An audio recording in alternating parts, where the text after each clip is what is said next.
Welcome to the Center for Universal Oneness. We are an open, welcoming, spiritual community that supports all faith traditions and invites you to join us on your spiritual journey. We host different speakers each week to guide and inspire us. We are guided by universal principles of acceptance of all that is sacred, and we strive to live in the oneness of love. Please enjoy this presentation.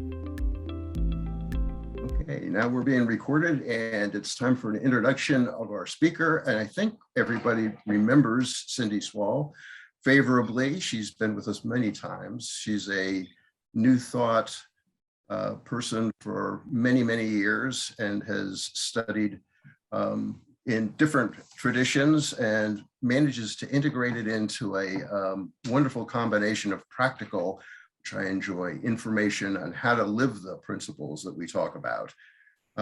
She also has a coaching business and coaches particularly for needs and lifestyles of women.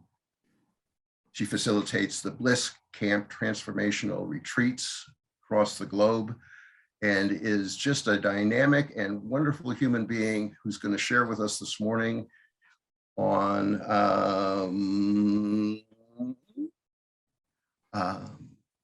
let's see, I had it written down just a second ago. It's on the screen. Why don't you tell us, Cyndi? Tell us what you're talking about. Look at the screen. And actually, when I talked to Barb, she's like, we need to talk about peace. And I was like, wow, that's a really broad topic. So I really started thinking about something I wrote about several years ago that was really around kind of the survival of the spirit. And when I say survival, it's not really about, getting through the day. It's about creating higher levels of peace in your life, whatever that looks like, whether it's internal peace of mind, whether it's creating peace in your relationships, whether it's peace on earth, whatever that looks like. There are some non-negotiables that I found that basically if you eliminate any of these from your daily experience can really cause you to struggle with levels of peace in your life. And so when you were born, you were given this spark of life. And this spark vitalizes you until your life here ends. And in between there, your role is to use the human spirit to express yourself and to contribute back to your community. That is one of my favorite quotes from one of my all-time favorite movies of all time, Phenomenon, with John Travolta. Did you guys see Phenomenon? Look it up on Netflix or Amazon or wherever it is, because it's really worthwhile. It actually turns out to be a highly spiritual movie, but he plays this character by the name of George Malley. And his story emphasizes the power of human potential. And his quote reminds us that ordinary men possess extraordinary potential, no matter what's going on as far as our surroundings and what's going on environmentally for us. So how many times, though, have you walked away from a really nerve-wracking challenge that you immediately wish that you could have a do-over? Like, could have been a job interview or a performance or a difficult conversation of some kind. Sometimes the very moments that require us to be genuine and commanding leave us feeling really powerless and, quite frankly, just like phony, like we didn't show up authentically the way we knew that we could. And too often we approach life's biggest hurdles with a high level of dread, especially right now. We're just feeling that way, right? So we show up with dread and then we execute them with anxiety, and they just kind of leave us feeling a high level of regret. And so a lot of our peace is taken away from us because we just aren't present to what's going on. So both in my coaching work and then certainly in my own life experience, I've found that there are a handful of what I would call essential practices for finding and maintaining higher levels of peace in our life that are just non-negotiable when it comes to transforming how we navigate the waters of day-to-day life. So would you like to know what they are? Yeah, all right, so there's 5, right? And so I don't have any slides. I didn't have time to put a slide together, but I'll track them back for you at the end of the call. So number 1 is, and I'll give them all to you right now, and then we'll go through each one individually. Number 1 is just to be present, and I'll explain to you a little bit more what that means. Number 2 is to be content. Contentment is a dying art right now. Number 3 is to be grateful. Number 4, my personal favorite, be playful. And number 5 is to be trusting. Okay, so those are the 5, and I'll explain them in a little bit more detail. There's a gentleman by the name of Matthew Killingsworth. Anybody watch TED Talks? TED Talks are my fave, right? So there's a TED Talk by a gentleman by the name of Dr. Matthew Killingsworth. You can look him up as well. And he does this research on what he calls cognitive mind wandering. And during his studies of over 350,000 people, he determined that 55% of the time we are focused on something other than what we're doing. 55% of the time. Isn't that insane?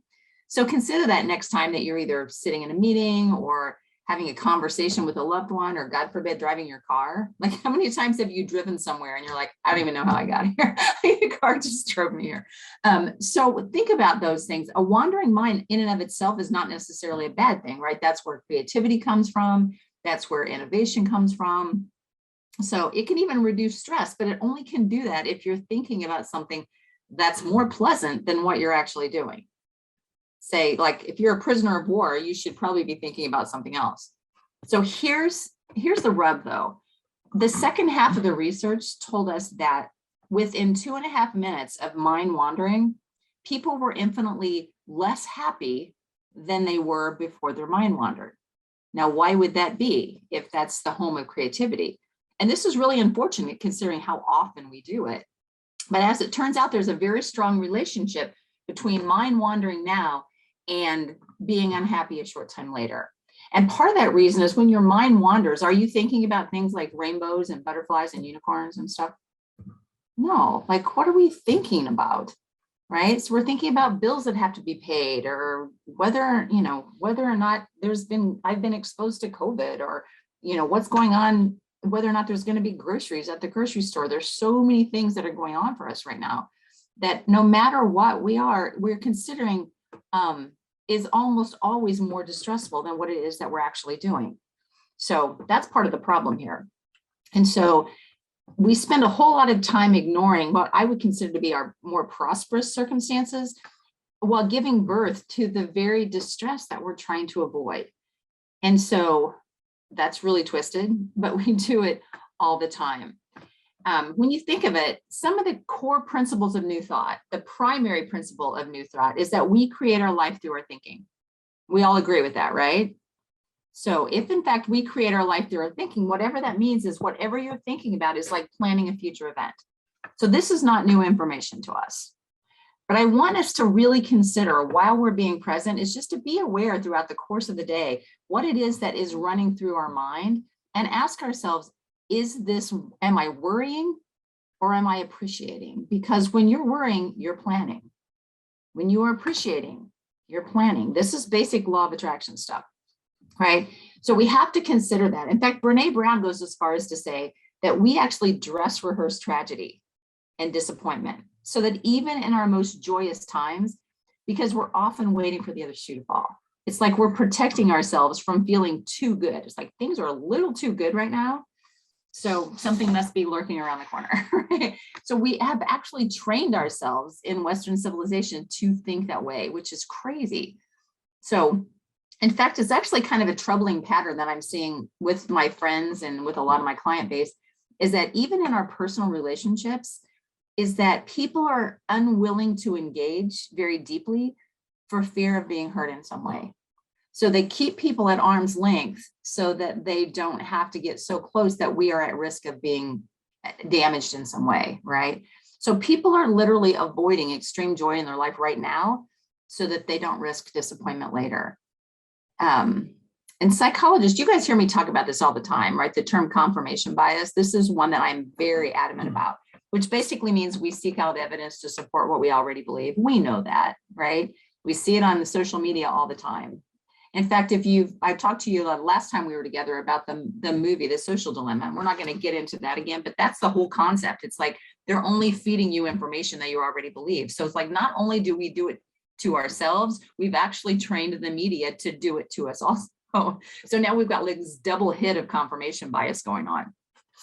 So basically, when you're faced with life's daily challenges, you've got to be awake to the beauty and the joy and the bliss that's going on around you, because it's always there. But when we're focused on something that we don't want to have expand, it's like we're still creating that for ourselves, like whether we want to do that or not. So those of you who know me well know that my degree is in journalism. I was going to be an anchor woman. In my first intern job, I learned very, very quickly that I couldn't pursue this field because what was being reported in the news, I know this will come as a great shock to you, but what's being reported in the news is not an actual accurate portrayal of what's going on in the world. Now, hopefully that didn't send you all into a tailspin, because I know that's super high, high profile information from behind the scenes. But that was one of the things that kind of blew my mind, because I was going into the field so that I could make a difference, so that I could share the good news. And that is not at all what was happening. And the reason I share this with you is not because the news is not accurate. That's a no-brainer. I'm sharing it with you because that's not much different than what's actually happening inside of your mind. And so your thoughts are not actually necessarily an accurate projection of what is happening in your particular experience or what's happening around you. So I want you to give yourself and the people in your life the gift of your undivided attention, to be fully present. And then you will watch the unfolding of really miraculous intentions. Because even when we're interacting with people one-on-one, how many of you, when you first meet somebody, you say hello, they say their name, you say your name, within 3 seconds, you can't tell that person what their name is? Anybody relate to that? It's not early senility. That's the good news. I promise you, that's not what's happening. What's happening is we are so focused on what we are going to say next, we've not actually heard them introduce themselves. So just a little sidebar tip for that, if you struggle with that. If your subconscious hears their name 3 times in a row in relationship to their face, then you'll remember their name. And here, there's only one way to do that. The way to do that is that you have to hear their name in the first place. So I want you to listen with the intent to say their name back. So if you say, good morning, my name is Jeff, and they say, hey, good morning, my name is Tim. You say, good morning, Tim. It's nice to meet you. Tim, tell me a little bit about what you do. So now you've heard Tim's name 3 times, all right? But there's no way for me to say, hey, it's nice to meet you, Tim, unless I heard him say Tim in the first place. And so it's really important for us to keep that in mind. It's like being present in those scenarios. You'll notice how often you're not. With the exception of China and Japan, the United States is the only country that considers multitasking to be a skill to be honed. Like no one else values that. It's not something to aspire to. Multitasking does not make you more productive. It just makes you mediocre at everything. So one thing at a time, people.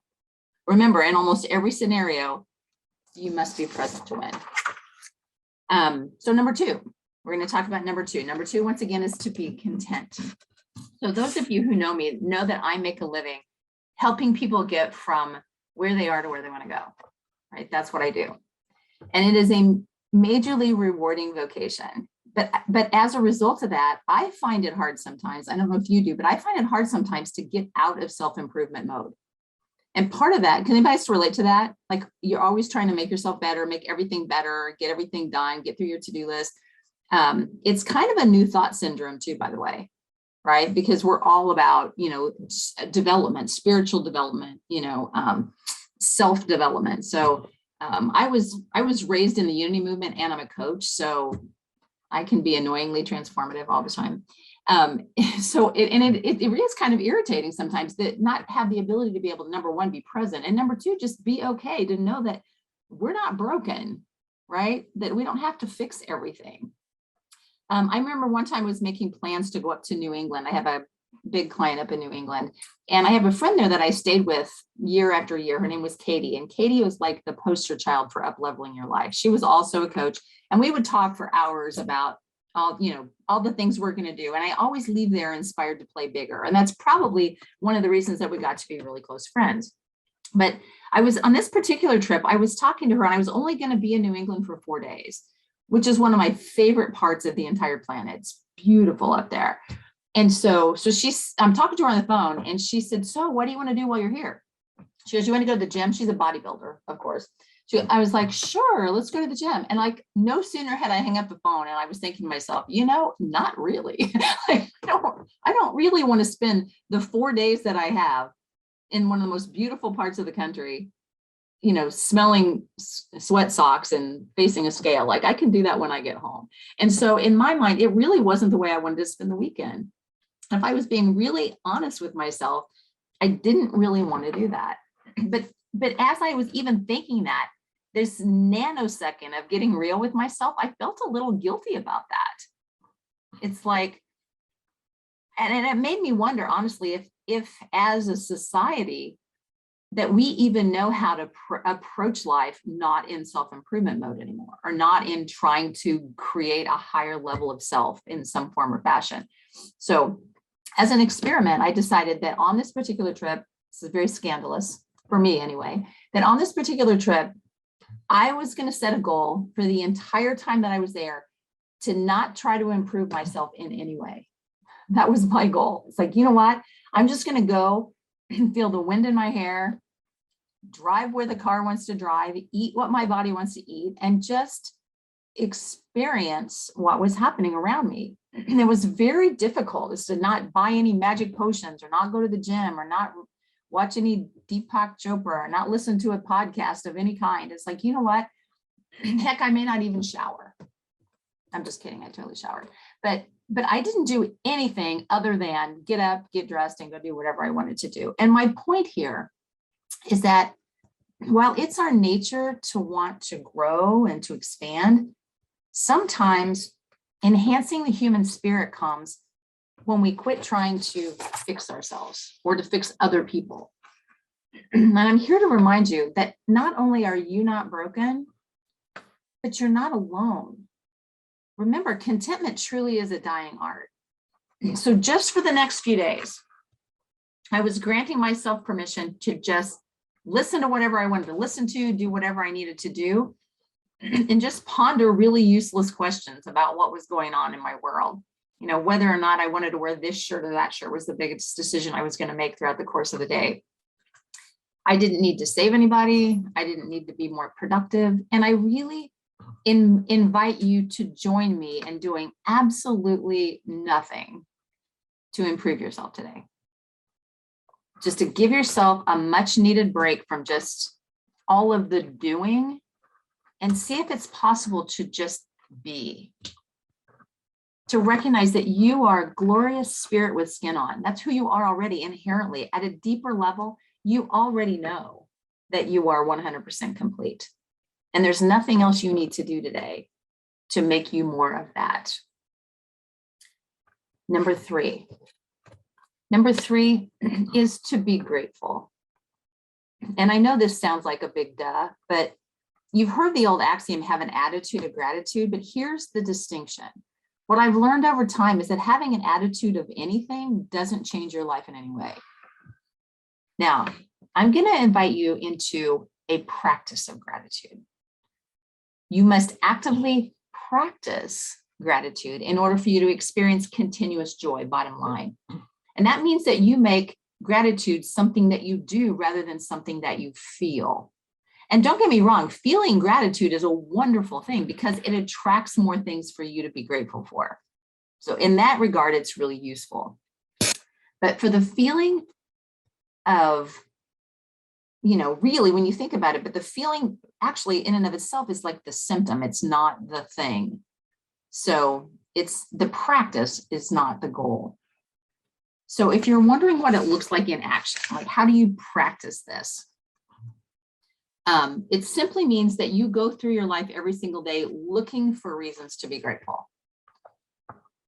I have to think that most of you have seen the movie The Secret, right? Show of hands who's seen The Secret, right? So, and who's seen it like 20 times. Okay, so The Secret, which was a wonderful introduction to the law of attraction. And if you remember, there was one segment where Dr. Lee Brower tells his story of the gratitude rock. Remember, he has the rock and he sticks it in his pocket, and he makes a practice that every time he puts his hand in his pants pocket, he stops and he makes a practice to feel the rock and give thanks for something. All right, so that's really how he was using his gratitude rock. So not only did that propagate an inclination towards appreciation, it also forced him to naturally be present. He had to be in the moment to notice that there was something around him that he could be grateful for. So it made him aware of his surroundings as he began to feel appreciation for everything, like the things that we take for granted, like heat in our home and a computer to do a Zoom call on, to be able to connect with one another, for transportation and good conversation. So everything became a medium for appreciation and gratitude. I keep a gratitude rock by my bed. And part of the practice that I try to get into as often as I can is to hold the rock in my hand as I'm laying in bed at night and to think of 10 things that I'm grateful for in that day. So even on the days that were not so great, if you create a practice, it becomes a very easy exercise to do because you've grown accustomed over time to looking for it. Number 4, be playful. And with this group, I'm not terribly worried about this one, but so be playful. George Bernard Shaw said that we don't stop playing because we grow old. We grow old because we stop playing. See, Jeff's like, he knows this one. We grow old because we stop playing. We've got to learn to cultivate rest and play into every single day. It's time for us to let go of exhaustion as a status symbol and productivity as self-worth. And I know that's easier to say than it is to live. I was raised in a big Irish family with a bunch of brothers. We were always playing gags on each other. That was like our normal. That's how we operated. My mom had all 4 of her kids by the time she was 22. So yeah, I know, which sounds terrifying, but it was kind of cool actually, because we grew up together, right? So this was in the 60s and 70s. So as a result, play was kind of our norm growing up. We had blacklight posters on the ceiling and fishnet hanging from the walls. I mean, it was the 60s, okay? I was raised by hippies. It was a very unorthodox upbringing. But we also, needless to say, when you have 20-year-old parents with 4 children, money was not a hot commodity that we had a whole lot of. I remember one Thanksgiving when we didn't have money for a turkey and a hamburger was like 19 cents a pound, if you can remember that. My mother went and bought hamburger and she made a meatloaf and she shaped it like a turkey. And my dad like sliced it sideways. It was really funny. So we were like highly entertained by those kinds of things when we were growing up. But often my parents couldn't pay the utilities. So we would have our electricity shut off. And my dad had invented this kind of really fun murder mystery game that we would play with flashlights around the house. And so we thought it was hilarious. And we just thought it was like part of what normal people did. I mean, I didn't know I was poor really until I got into high school and I realized that people had things that we didn't have. But honestly, my parents created such an environment of play that I didn't feel like I missed out on anything when I was a child. We never took real trips, but one time we drove to the Lake of the Ozarks. And we literally camped in the back of a panel van that somebody loaned to us. And when you drive down through where they've kind of blown out the roads down in the Lake of the Ozarks, there's those signs that say danger, falling rock. You know what I'm talking about? And so my dad said that Falling Rock was a Native American that lived there that kind of protected the tourists as they came through his native lands. And so we looked like for hours for Falling Rock, like up on the ledges, and we're like, I saw him. It's like, did not. No, I totally did. Like we have these whole conversations around trying to find Falling Rock, who of course didn't exist. But so anyway, it's one of those things where I feel like the more entitled we become as a society, the less creative we are. Our technology is what we use to entertain ourselves, which is almost always a solo activity. So one of the things that we have to think about is like, even now, like whatever your environment might be, whether you're looking for a job or you're finding a community or you're looking for a group of friends or you're trying a new hobby or whatever that might look like, the first thing I would do on a job interview, quite frankly, or even when I ask a client, I ask like, what do you do for fun? Like, what do you do for fun around here? Which I've had people say to me, you ask that on a job interview? Absolutely I do. Because if they look at me like I've grown a horn out of my forehead, I can't work there. But if they say, you know what, we've got like bring your dog to work Friday and we have this big company picnic and we do all these really cool things and we have cheat bread day on Friday for the Chiefs, and then it feels like an environment that I know is going to not be out of alignment with who I am.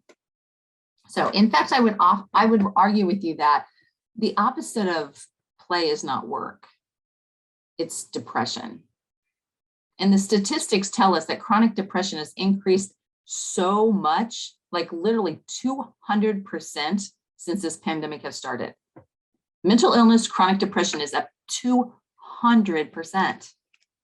There are a myriad of things that we can attribute that to. The second highest is lack of leisure or play, meaning we can't get out and play with each other anymore, which leads us to the number one reason. The number one reason is directly linked to the fact that we have a lack of connectedness with something larger than ourselves. So it has to do with happiness directly being linked to relationships with other humans and also our connections to God.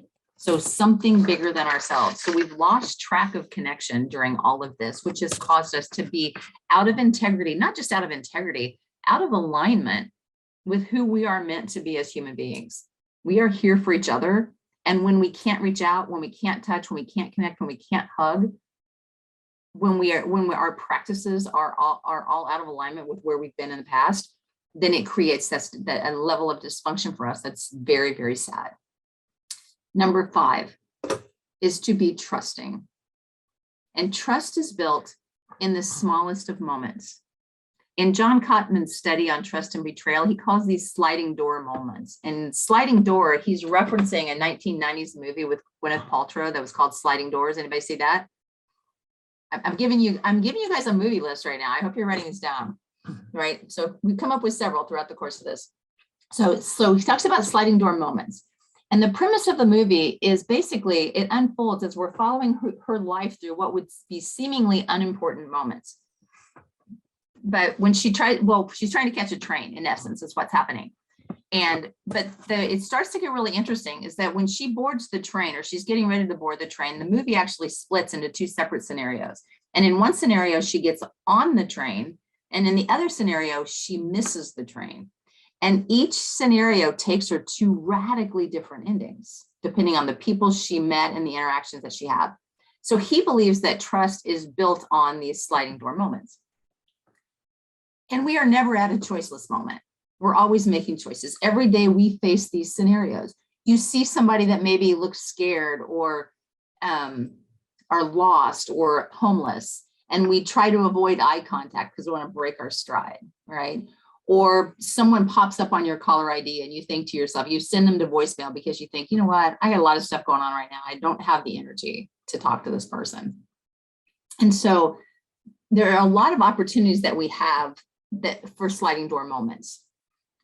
So, for example, every day there's an opportunity to build trust in some form or fashion. Every day there's an opportunity for us to betray in some form or fashion, meaning to choose not to connect when the opportunity is there. So we always have those opportunities. Stephen Covey calls those making deposits into people. So we're making deposits. We want to, when we need to make withdrawals, we can't make a withdrawal from our checking account if we've not made a deposit into it in the first place. And it's the same thing with our relationships. Building trust requires us to make deposits into people so that when we need them, and we will need them, then we can make a withdrawal. The most beautiful definition I've ever heard is trust is choosing to make something that is important to you vulnerable to the actions of someone else. I'm going to say that again. Trust is choosing to make something that's important to you vulnerable to the actions of someone else. And that is a really hard thing to do. And the best way for us to do that is to be trustworthy, because being trustworthy is paramount to trusting others. A lot of times people don't trust you because they know they've been in scenarios where they were not trustworthy. So they know where that can happen. Don't take on so much that you can't meet your commitments or make good on your commitments. I'm a bottom line kind of gal. I tend to attract myself or surround myself with people who say what they mean and mean what they say over and over again, because that's how you build trust. I found that you don't always get what you want from people, but you'll always get what you expect from people. Familiarity definitely can breed contempt, just because there's frustration around that. So it's easy to complain about the many faults of those that are around us. But who here, let me just ask you this question. Who here can say that they personally might conceivably have an annoying characteristic? Anybody? So who there is in the house with someone who might say you have more than one? Okay, so And so this is where it's important. It's like, look for the good in people and they will show it to you. Confirmation bias, right? Confirmation bias. So we have to look for that. And beyond a doubt, the trust that plays the greatest role in navigating life's challenges is good old-fashioned faith. Faith in the unseen, faith in the unknown, faith that whatever is coming is in your best interest, faith that the universe has your back. Like, where did we lose sight of that? The inherent knowing that you have come to this planet with every resource that you need, both physically and non-physically. You need to believe that something extraordinary is possible and that you already have all the means inside of you to be able to get there.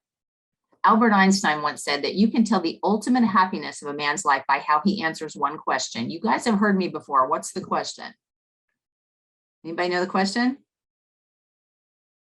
The question is this: is this a friendly universe? Is this a friendly universe? Because if you get up every day and you think it's you against the world, I can promise you, you are going to push a chain uphill all day long. But if you get up and you truly believe that you have the resources that you need, that you are divinely guided, that you have a support system, then you're going to be fine. Know that you are loved. Believe that you are supported. Live like you are the divine, because that is exactly who you are. Thank you for letting me spend my morning with you. Namaste. We could just get comfortable and get ready for our meditation. I would invite everyone to just let your chair hold the weight of your body and drop your hands into your lap. I'm going to start a little bit of music for you.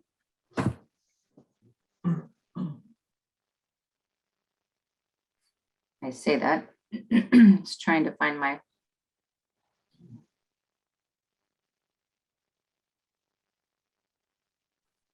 Never mind, I guess I don't have any music, it won't work. All right, big deep breath through the nose.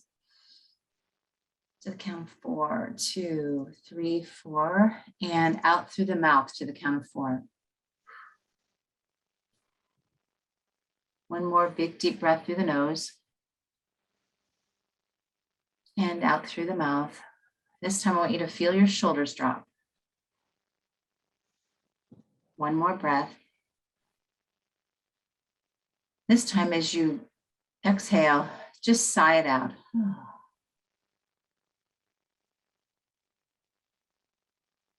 As we sit comfortably in our chair and we relax with the knowing that all is well.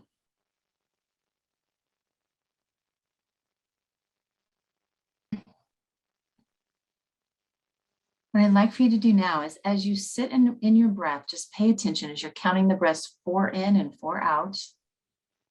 I want you to just be 100% present to what's going on. As your eyes are closed, using your other senses, what is it that you notice? What are you aware of right now? Other than the sound of my voice, what do you hear? You hear birds outside? Is there a train going by?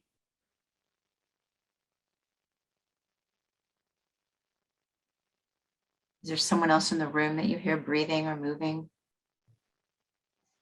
Is there wind? Like, what do you hear? What do you smell? You smell something cooking. You smell your cologne. You smell the furnace kicking on. What do you feel tactically? Are you cold? Are you warm? Is your foot asleep? Is there a breeze on your face? What is it you're feeling right now? Just take this time and be fully present to all of the sensations that you're feeling right now.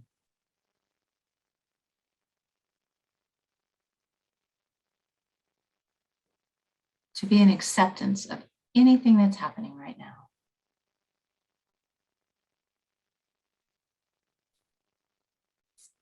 Big deep breath through the nose and out through the mouth. And I want you to notice, what is it about your life right now that you are fully content with? Maybe you're at your optimal health. Maybe you get to see your grandkids every weekend.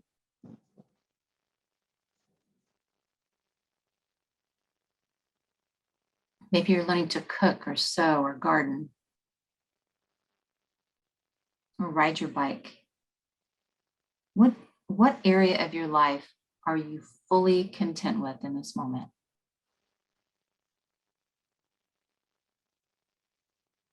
And just visualize yourself in that scenario, feeling the contentment.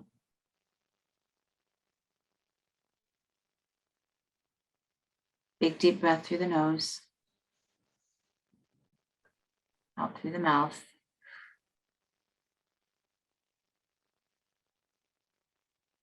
And from this feeling of contentment, I want you to imagine your hand has a gratitude rock.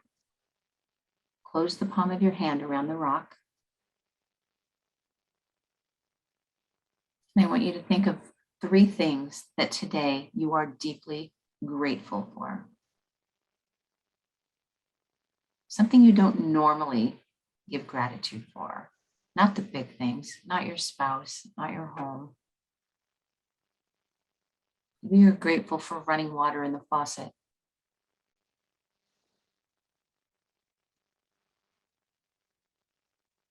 Maybe you're grateful for your trash service so it doesn't pile up at your house.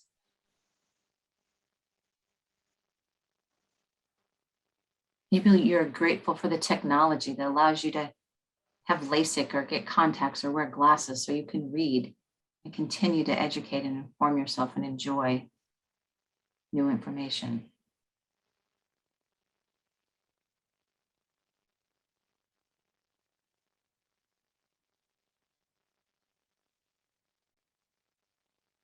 Big deep breath through the nose and out through the mouth.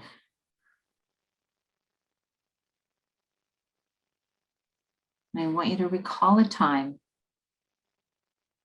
where you were laughing and playing so hard, you've forgotten everything else in life. Maybe you were a child, maybe it was recently, where you were doing something that you absolutely loved and it felt effortless.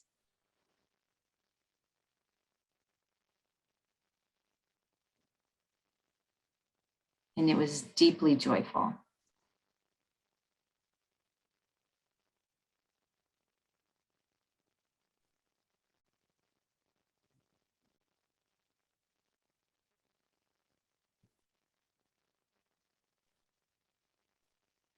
I want you to recall this feeling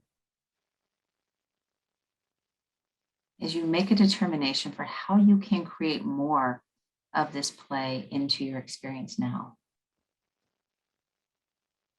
None of us have enough play in our lives. What can you do to play today?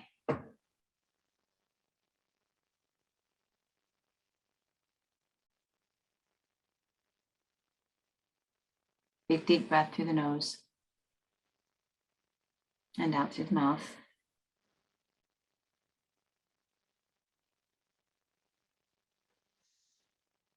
And in these times of concern and anxiety and ambiguity,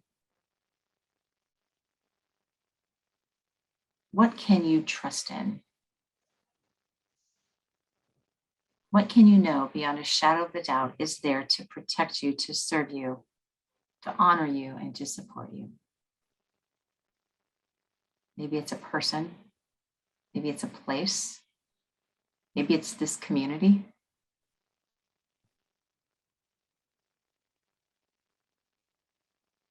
Acknowledge the things and the circumstances that you fully trust.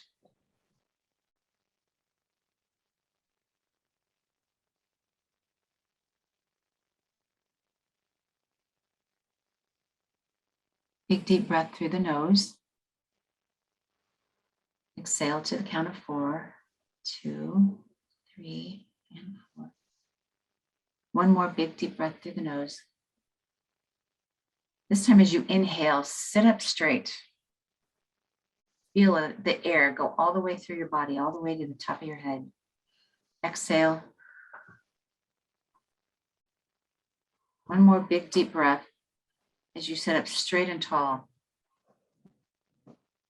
Connecting at the crown of your head with the infinite source of all things possible.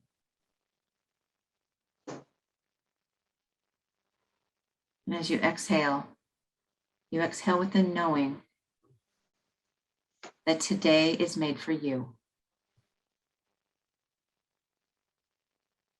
May you feel peace in this knowing. And as you feel comfortable, to just notice yourself sitting in your chair, thinking about your life. Wiggle your fingers and toes. And as you feel comfortable, just open your eyes and come back into the room.